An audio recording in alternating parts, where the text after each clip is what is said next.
The Black Library. It was a cold, gray afternoon when Nathan stumbled across the entrance to the Black Library.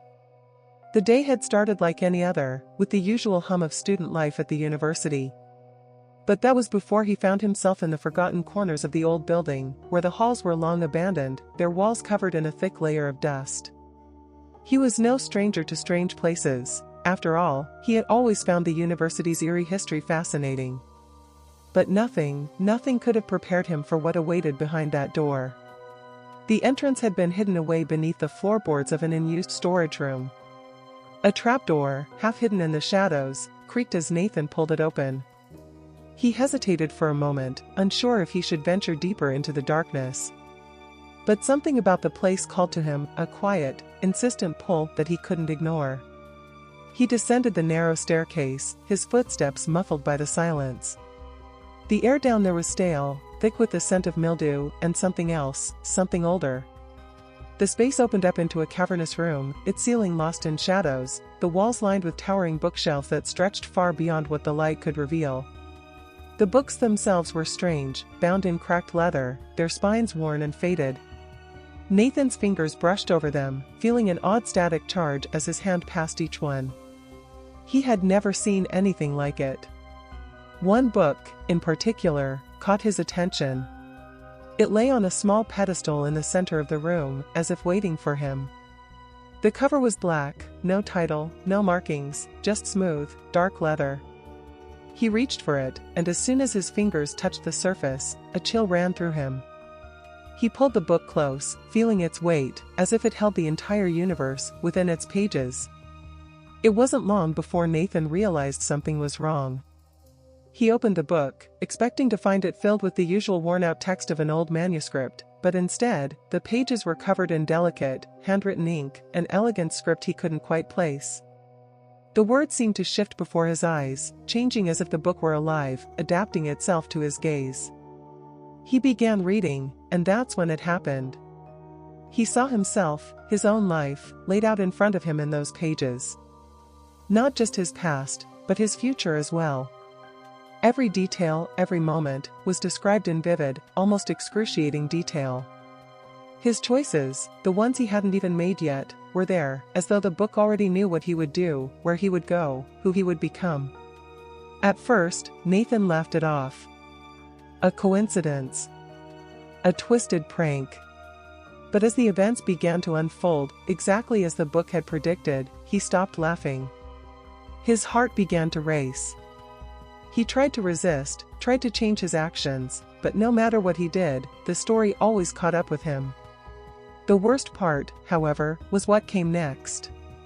There, on the final page of the book, was his death. Not a dramatic death. Not one of those heroic, tragic endings. No, it was far worse. It was a quiet, agonizing death, one that would happen in just a few short months. Alone, forgotten, and buried beneath the very foundation of the university. Nathan slammed the book shut, his breath shallow and erratic. He couldn't breathe. His mind was racing. He had to leave. He had to get out. But as he turned to run, the door, the only exit, slammed shut with a deafening bang.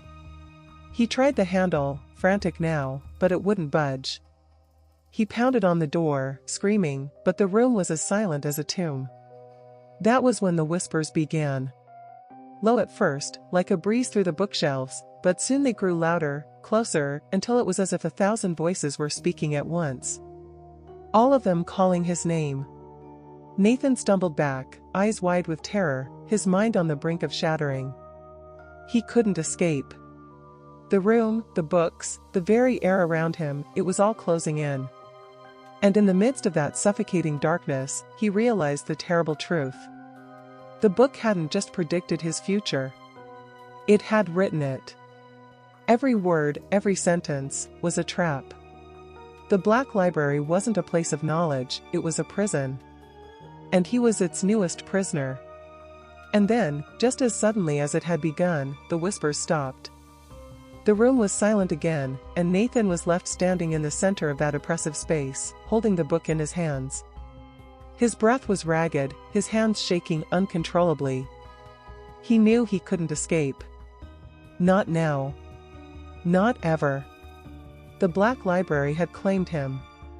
He looked down at the book once more, and for the first time, he understood. It wasn't just a record of his life. It was a contract. And he had already signed it. With a trembling hand, Nathan opened the book again, but this time, there were no words. Just empty pages, staring back at him like an abyss. And in that moment, he realized the most horrifying truth of all: the Black Library was not finished with him yet. Nathan's mind was spiraling. The air in the Black Library seemed to thicken, pressing against his chest like an invisible hand. He looked at the empty pages, desperate to understand, to find some clue, some way out. But there was nothing, only the oppressive silence, broken only by the faint sound of his breathing.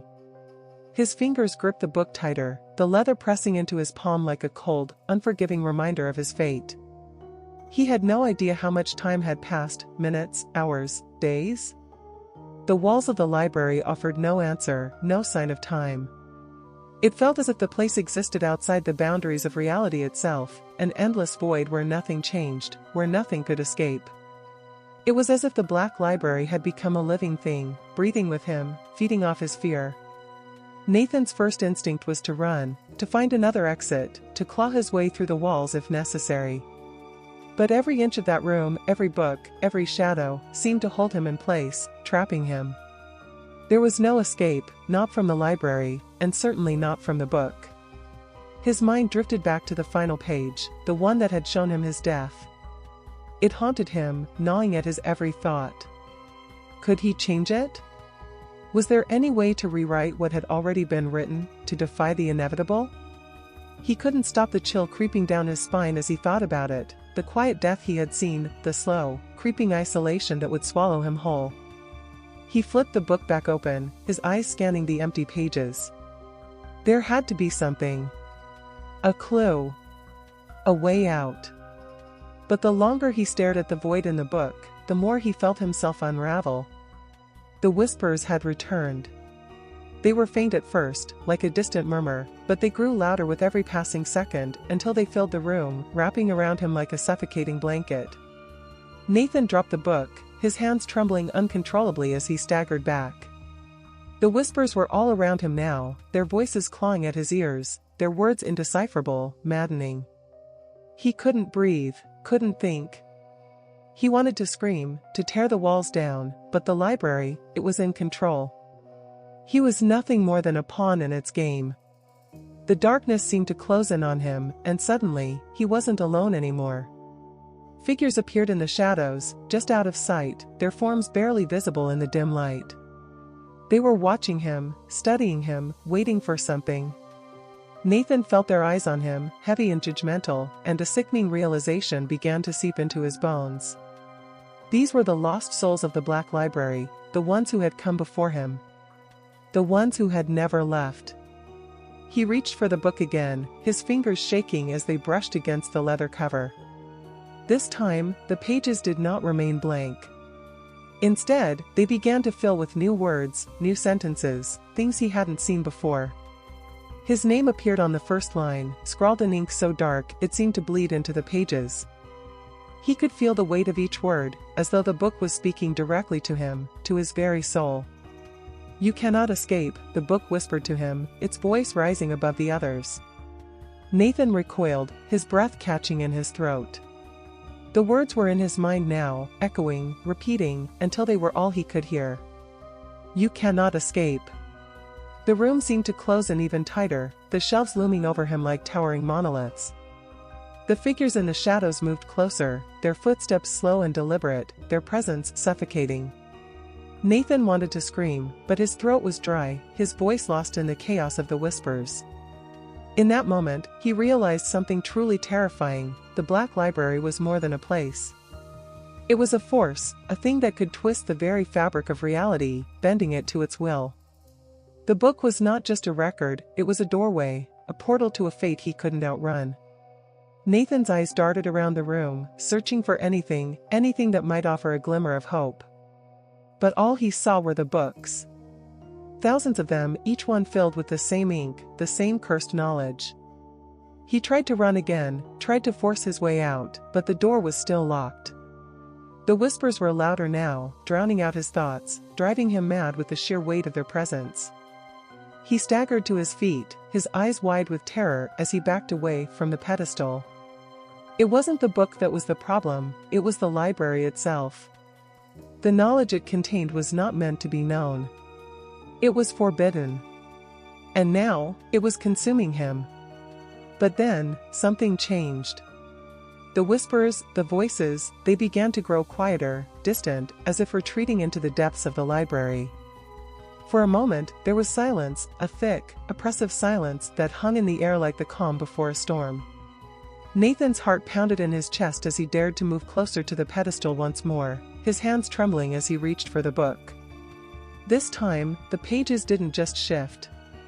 They unfolded, not with ink, but with images. Strange, fragmented scenes played out before his eyes, like flashes of a nightmare.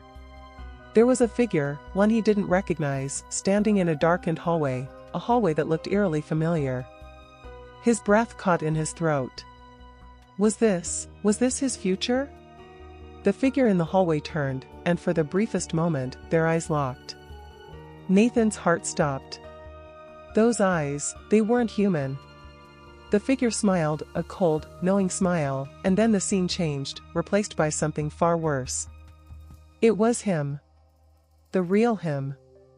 Alone, trapped in a room just like the one he was in now, only this time, there was no escape. No door. No way out. The walls closed in on him, the book in his hands, and then... darkness. Nathan gasped, stumbling back as the vision faded. He dropped the book once more, his chest heaving with panic. The air was thick, suffocating. It wasn't just the book that had trapped him, it was the black library itself. And now, it was beginning to show him the end. Nathan stood frozen, staring at the book on the pedestal, his heart racing in his chest. The whispers were louder now, pressing against his ears like 1,000 voices, all clamoring for his attention. The shadows that had once seemed distant and harmless now felt suffocating, closing in from all sides. It was as if the black library had become aware of him, aware of his desperation, and it was feeding on it. He had tried everything. He had tried to leave. He had tried to tear the pages from the book. But nothing worked. The library was unyielding, its walls unbreakable. Every attempt to escape only led him back to the same place, to the same book, to the same haunting realization. The future written in the book wasn't just inevitable, it was a cycle. A loop. His death was coming, and no matter how much he fought against it, the book would always bring him back to this moment. It was as though the library had already decided his fate, and now it was simply waiting for him to accept it. A cold chill ran through Nathan as he stepped back from the pedestal, his mind a whirlwind of confusion and fear. He had to do something, he couldn't just sit here and wait for the inevitable. He couldn't let the black library have him, not without a fight. And yet, as he looked around the room, something in the air shifted. The oppressive silence that had enveloped the library now felt different. The shadows didn't seem so dark anymore. The walls no longer seemed so threatening. Nathan felt a surge of strange hope, a fleeting thought that maybe, just maybe, he could break the cycle. Maybe he wasn't trapped here after all. But before he could even process this thought, the ground beneath him trembled. It was subtle at first, just a faint vibration, but it quickly grew stronger, the floor groaning as though the entire library was coming to life. Nathan's heart skipped a beat as he glanced around, trying to make sense of what was happening. Then, without warning, the bookshelves began to shift. They moved like living creatures, sliding along the walls, their contents rearranging themselves before his eyes. Books tumbled to the floor, their pages fluttering like wings, each one casting strange, glowing shadows on the walls. The room was changing.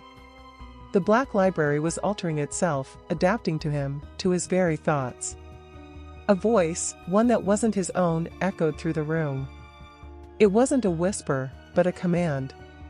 "You are not the first," the voice intoned. You will not be the last. Nathan spun around, his eyes wide with terror. The voice seemed to come from everywhere, from every corner of the room. And then, the shadows on the walls twisted, contorted into shapes, figures, faces, hands that reached out toward him. The lost souls of the Black Library, trapped in their own versions of fate, their endless cycle of torment. They were reaching for him now, their silent wails filling the air, their faces twisted in anguish. You cannot escape, the voice repeated, this time more insistent, more powerful. You never could. Nathan stumbled backward, his breath coming in ragged gasps. The floor beneath him felt unstable, shifting, like it could collapse at any moment. He was surrounded now by the spirits of those who had come before him, their hands clawing at the air, their hollow eyes staring through him. Each one had been consumed by the Black Library, just as it was consuming him now. There was no escape from this place. There was no way out. In his panic, Nathan grabbed the book again, desperate for some sort of answer. But as his fingers touched the pages, he felt it, a sharp, searing pain. The words on the pages burned into his skin, each letter a hot, agonizing brand. He screamed, dropping the book, but the pain didn't fade. It spread, radiating through his body, until every part of him felt as though it were on fire. The vision returned. The hallway. The figure. Him in the dark room, trapped with no way out. The smile. The eyes that weren't human. And then, a new image. A figure standing over him, a figure that looked like him, but older, twisted, broken. It was him, but not the man he was now. This was the future, the one the book had promised. The one that would come for him if he allowed it. He reached for the book again, determined to tear it apart, to burn it, to end it. But as he opened the pages, he saw something that made his blood run cold. The final page, the one that had haunted him from the very beginning, was no longer blank. It was written in a language he couldn't understand, a script that seemed to pulse and writhe as if alive. Then, beneath the strange words, in a familiar hand, one final sentence appeared. You are the author. The room fell silent. For a moment, Nathan stood there, motionless, staring at the words that had appeared on the page. He understood now, in the deepest part of his soul, what the Black Library truly was. It wasn't just a place of knowledge. It was a place of creation. The library didn't just record fate, it created it. And Nathan, whether he wanted to or not, had become its author. The realization hit him with the force of a freight train. Every moment he had experienced, every step he had taken, every choice he had made, it had all been a part of his own creation. The book hadn't trapped him. He had trapped himself. The Black Library had shown him his future, yes. But it hadn't forced him into it. It had simply given him the means to shape it. And now, he had the power to rewrite it. To break the cycle. To change his fate. But as Nathan stood there, holding the book, the shadows around him seemed to move once more, closing in tighter. The whispers began again, louder this time, pressing in on him. He could feel the weight of their gaze, the weight of the library itself, bearing down on him. And in that moment, as the room trembled once again, Nathan made a choice. He slammed the book shut. The whispers fell silent. The shadows froze. And for the first time since entering the Black Library, Nathan felt something he hadn't felt before. Freedom. The Black Library may have given him the power to rewrite his fate, but it could never control him. He would leave this place, not as its prisoner, but as its master. And as he walked toward the now open door, stepping into the light of the world outside, Nathan knew one thing for certain. The story wasn't over. Not by a long shot.